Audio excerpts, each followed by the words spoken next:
Tatagal mo naman, bayaw. Nabanatan na namin to.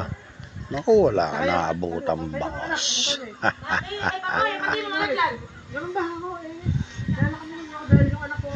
Joke lang, bayaw. Wala nga naman. Apat yung bangos na yan, bayaw. Dalawa pa lang lumabas. At huwag ka mag-alala, may tilapia pa doon. Hito. Siyempre ito, very solemn. Tayo lang pamilya. Hindi kasi yung yun to si My Darling Eileen. Pero kung nainom ito kahit konti, parang si Alona, mga kumaring yan, darating lahat dito. Di ba, bayaw? Kaya lang, napakatinong babae itong binigay sa akin ni Lord. Kaya sinusuklihan ko ng sobra siksik, liglig, higit pa na pagmamahal. Kaya Lord, thank you po. Thank you, Lord, for everything, for all the blessings. Ayan.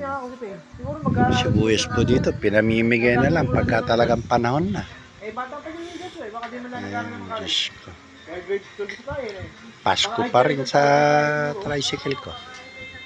Lagyan mo ba naman ng 3 solar light? Ay, ang Montero ni Madam, ni Bilas Rodel.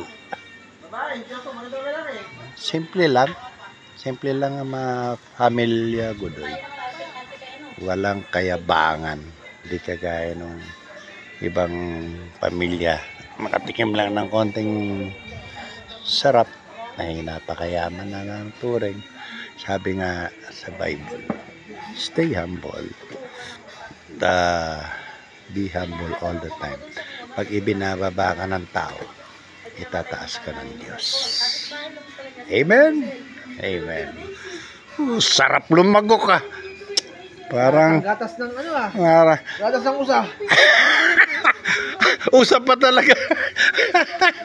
Gatas ng usa. Yeah, yummy, Mayor. Yummy. Ba talaga si Mayor?